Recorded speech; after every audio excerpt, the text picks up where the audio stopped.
Imagine a language that begins in the darkness, where words end. It has no letters, no words, no sounds.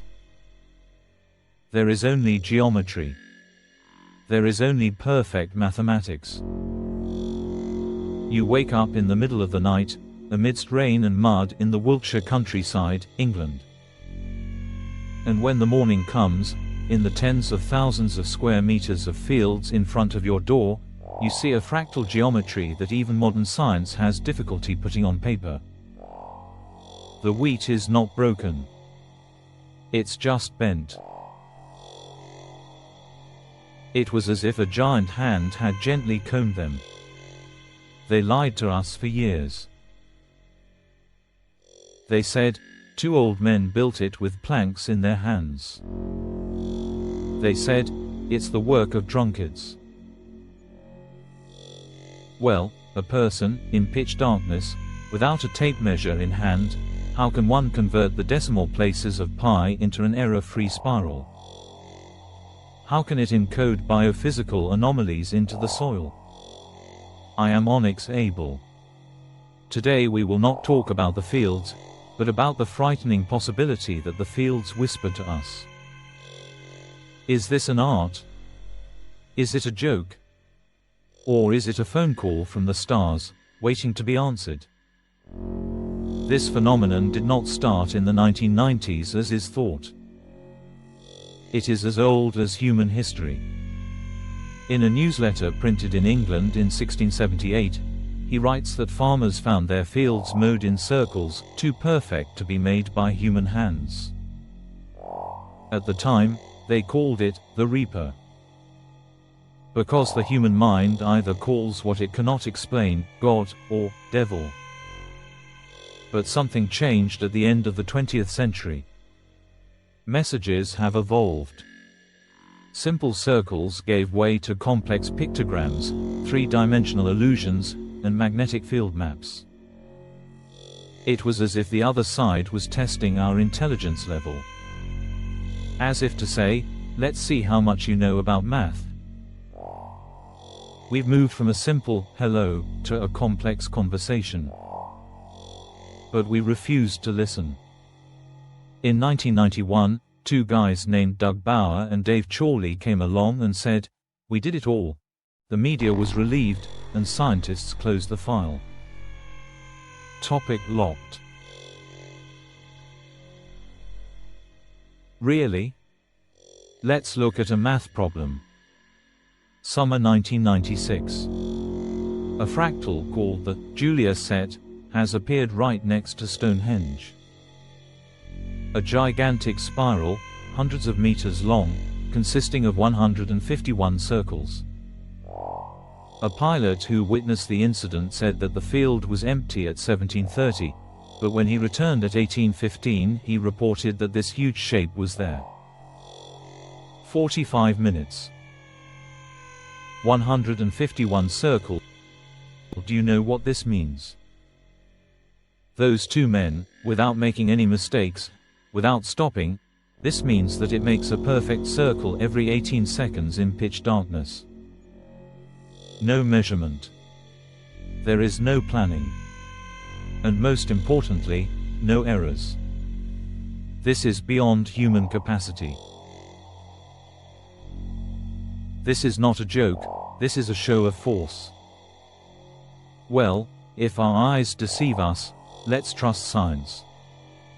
Biophysicist Dr. Levingood spent years collecting samples from these fields. And what he found disproved the wood and rope theory forever. In real crop circles, plants do not die. They just lie down. The nodes on their stems expand and burst due to the sudden and intense heat from within. Just like a kernel of corn thrown in the microwave. This is called microwave transmission. A nanosecond burst of radiation that occurs within seconds, vaporizing water but not burning the plant. More interestingly, the chemistry of the soil is changing. Microscopic magnetic iron globules that normally shouldn't be there, it falls into the pattern like rain. Two old men had a portable microwave radiation weapon and a magnetic particle scattering machine in their pockets. I don't think so. In 1974, we took the boldest step in human history. Led by Carl Sagan, from the Arecibo Radio Telescope we sent a postcard to the depths of space, to the Hercules cluster. We said, "We are here. We are carbon-based. Our DNA is double-stranded. This is our height. This is our population. And this is the telescope we use." It would take 25,000 years for the message to reach its destination. But it only took 27 years for the answer to come. In 2001, a crop circle appeared in the garden of the Chilbolton Observatory, a sister to Arecibo, in England. This was not a random pattern. This was the same message we sent. But it had been changed. Silicon was added next to the element carbon. So they were saying, we are both carbon and silicon based. The human figure had changed. It had become a being with a large head and a small body. DNA helices were no longer double, but triple. And the scariest part, when asked, "What instrument are you using?" instead of our radio telescope, they had placed the complex fractal shape they had been drawing in the crop fields for years. Could this be a joke? If so, the person who made this joke is not just a genius mathematician, must also be a genetic engineer.